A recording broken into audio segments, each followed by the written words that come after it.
Bom, primeiramente, bom dia, né? Como você já viu. Hã? Não.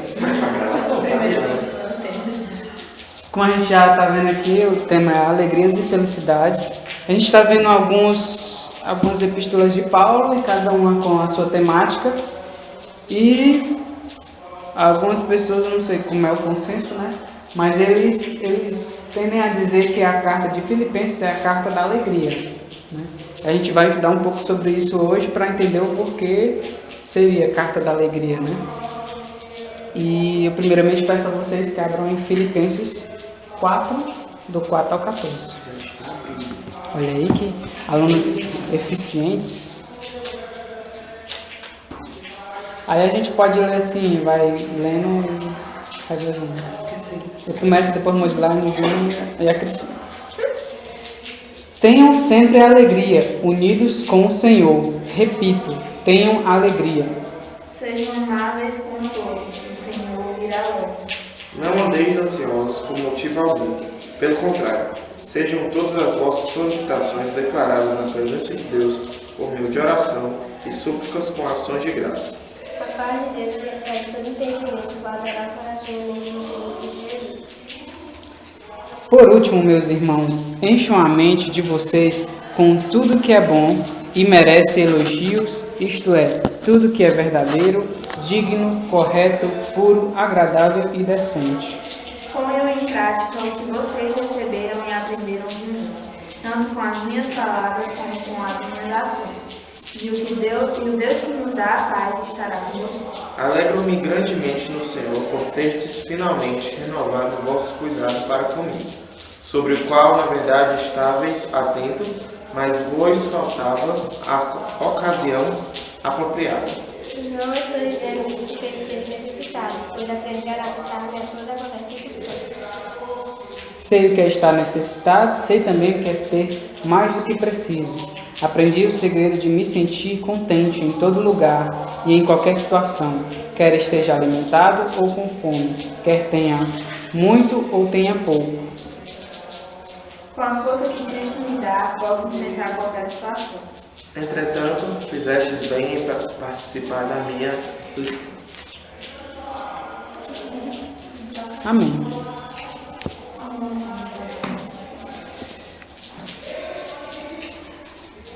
Aí a gente pode ver um pouco, né?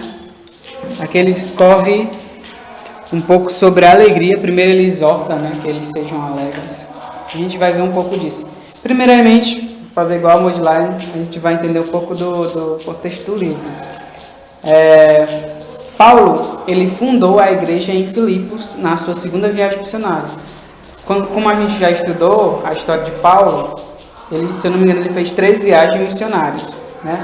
E nessa segunda viagem missionária que ele fez, ele fundou essa igreja lá em Filipos, né?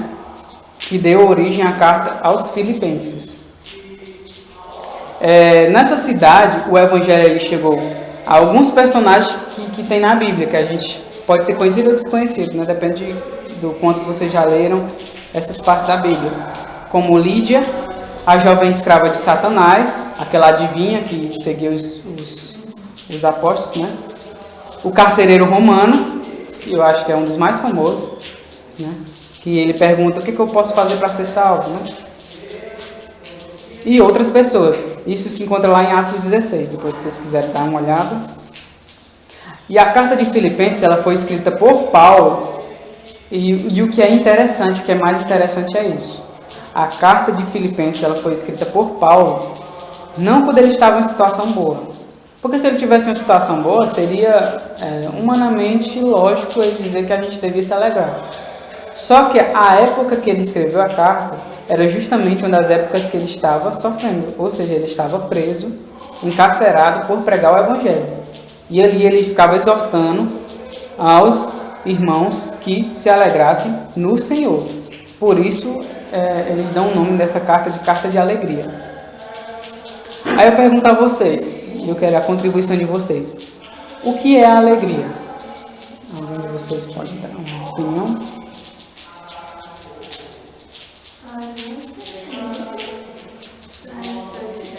Sentimento, felicidade.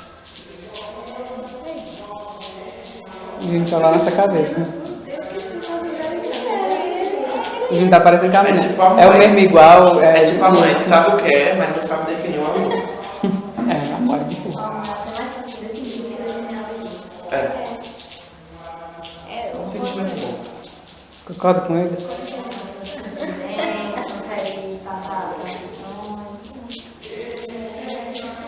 A revista ela dá uma definição que é meio complexa, que é, segundo o Manual de Ética Cristã, é a emoção prazerosa resultante da satisfação da sede insaciável do homem por uma vida mais plena. Eu acho que é por isso que a maioria das pessoas não sabe definir o que é alegria, porque é uma coisa muito complexa. Porque ela é uma emoção prazerosa, né? Resultante do quê? Da satisfação, da sede insaciável do homem por uma vida mais plena. Por que insaciável? Porque a gente não fica sempre feliz, sempre alegre, né? É uma coisa que você um dia está alegre, outro dia está triste. Né? Por isso que é uma sede insaciável. Você sempre quer estar alegre, mas você não está alegre sempre.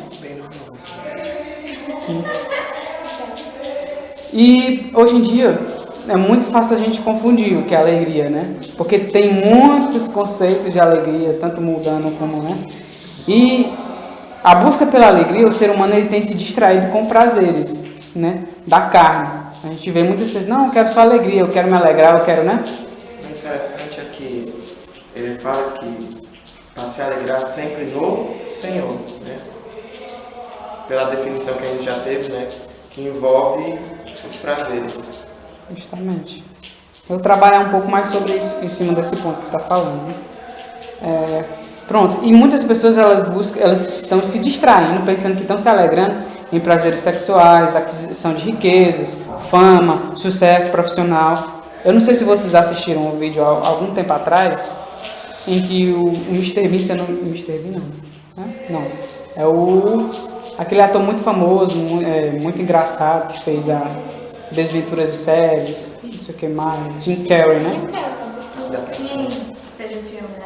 Sim, ele passou por um problema e tal, e se eu não me engano ele se converteu, né? E ele falou que ele queria que todo mundo tivesse fama e riqueza como ele teve, para saber que isso não era a solução.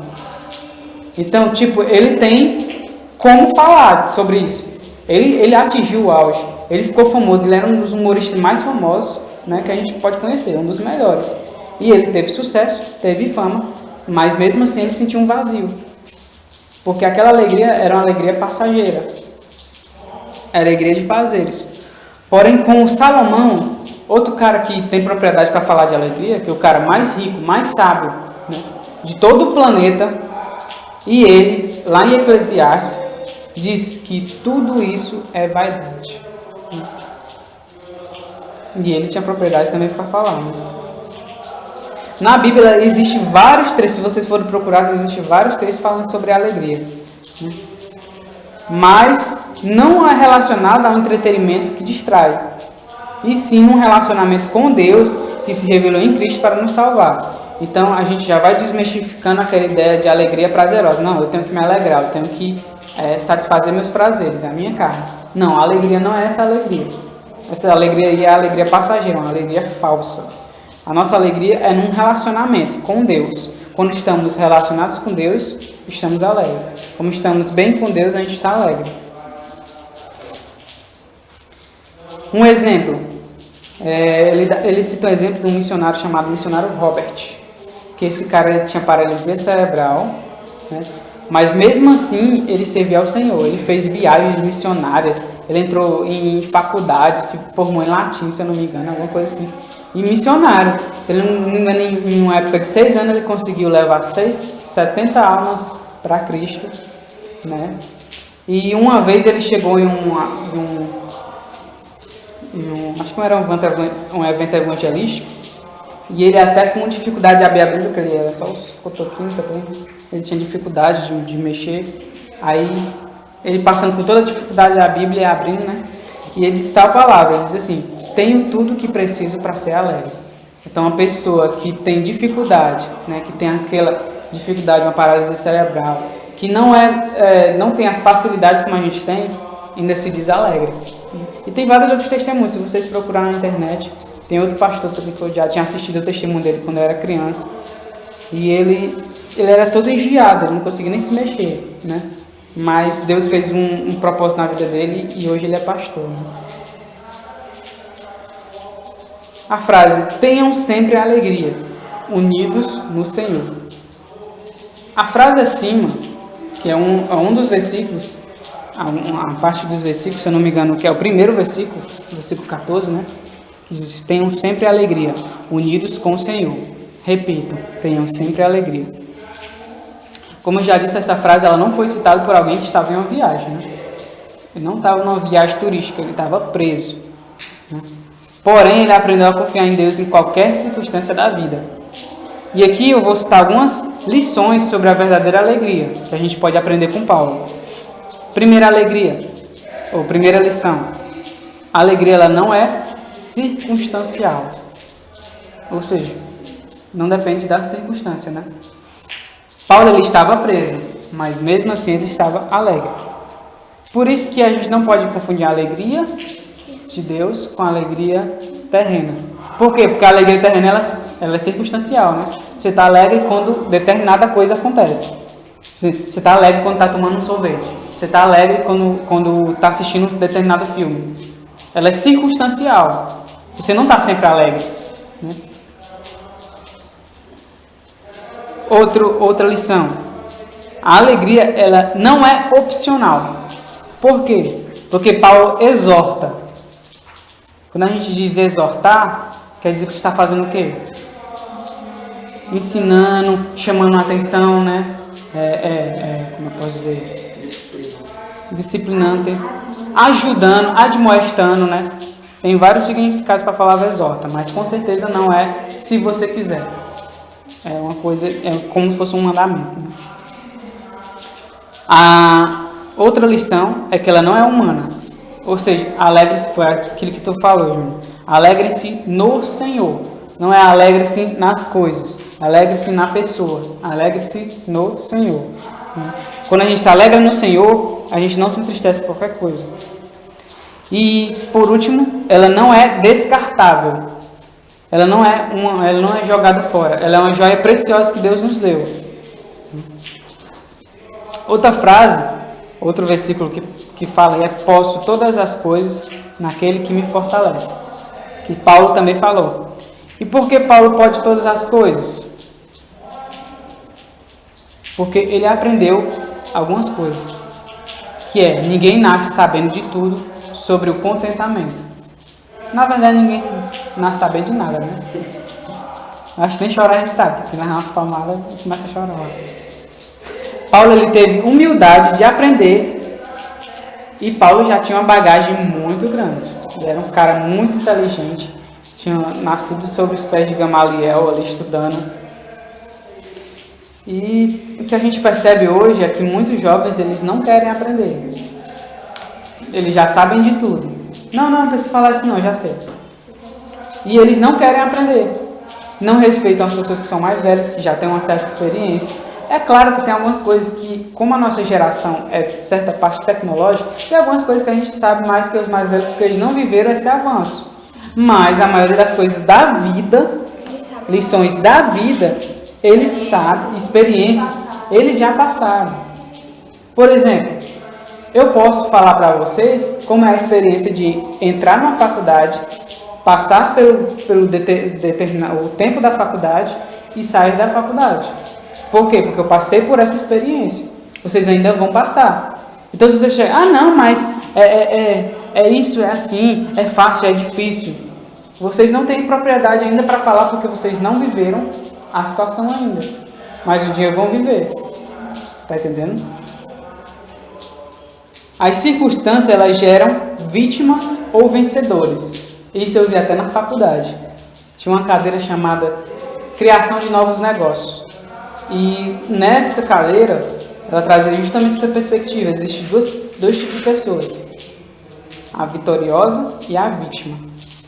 Eu acho que vocês já assistiram algumas histórias na televisão, onde passa uma pessoa que tinha muitas dificuldades, tinha tudo para ser ninguém, e essa pessoa se torna uma pessoa famosa ou rica e tal. E ela tinha tudo para ser vítima.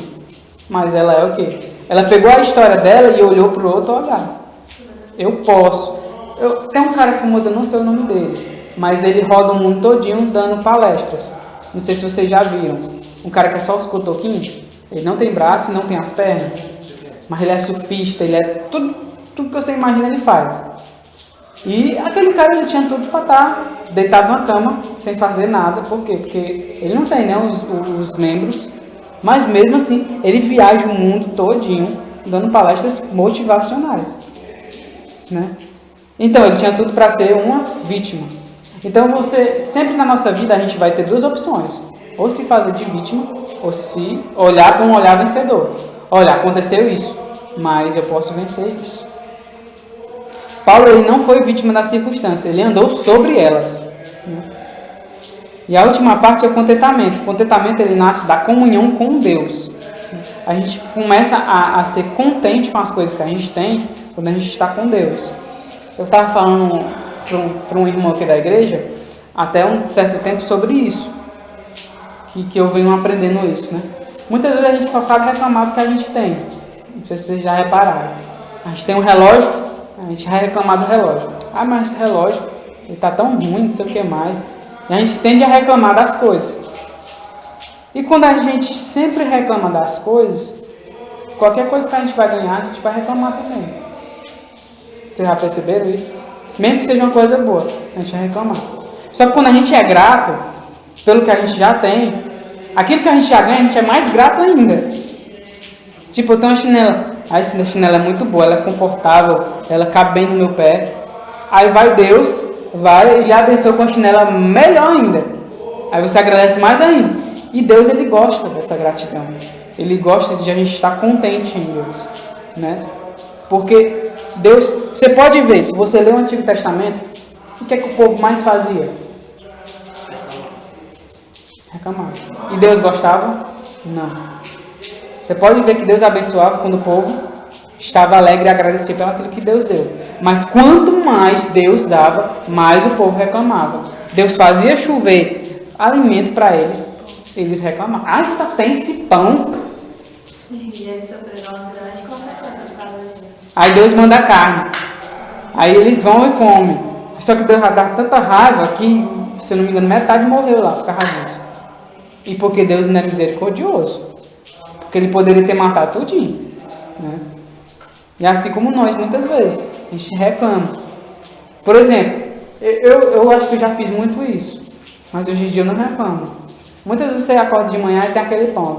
Esse pão de novo, né? Mas quantas pessoas não têm pão para comer? E a partir do momento que você é grato, graças a Deus, Senhor, eu tenho um pão para comer hoje. As coisas mudam. O pão tem outro gosto. O café tem outro gosto. Entendeu? E é isso que Deus quer da gente. Gratidão. Gratidão. É no pouco e é no muito. Aí a revista ela traz uma lenda que eu achei muito interessante. Que eu vou ler aqui para vocês. Uma lenda indiana conta de um rato que morria de medo de gatos. Até que um mágico transformou num gato. Então um rato se transformou num rato. Não, um rato se transformou num gato. Isto resolveu o problema do seu medo. Até que ele encontrou um cachorro. Aí o mágico pegou e transformou num cachorro. Então o rato virado gato virado cachorro ficou satisfeito até encontrar um tigre. Então mais uma vez o mágico transformou no que ele dava medo, ou seja, ele se transformou num tigre. Mas quando o tigre chegou e reclamando que tinha encontrado um caçador, aí o que o mágico fez? O mágico recusou ajudar ele. Ele disse assim: eu vou transformar você novamente num rato, porque embora você tenha o corpo de um tigre, ainda tem um coração de rato. Então mesmo ele sendo um tigre, ele continuava na mesma ingratidão de quando ele era um rato. Aquele mesmo medo, aquele mesma coisa. Mesmo ele de um rato para um tigre, tem uma diferença muito grande. E se ele fosse nesse ciclo, ele ia transformar infinitamente, porque sempre tem uma coisa que mete mais medo.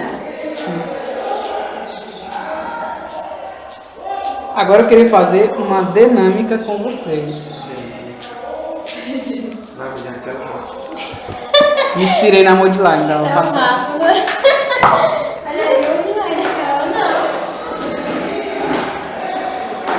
Ai, Tudo pra mim? Era um bloco não pra ela. Que bonitinho. Ah, dá 2 pra cada um. Foi tudo desenho, ó. Foi. E a Cristina pintou.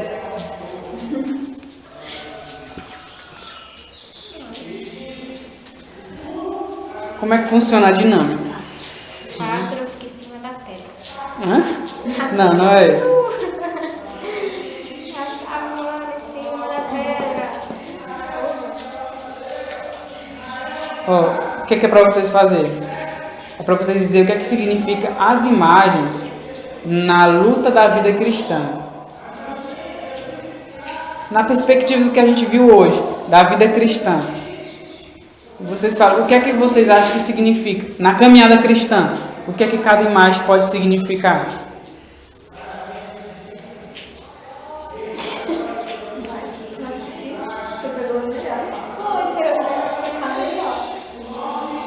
Eu peguei o espinho.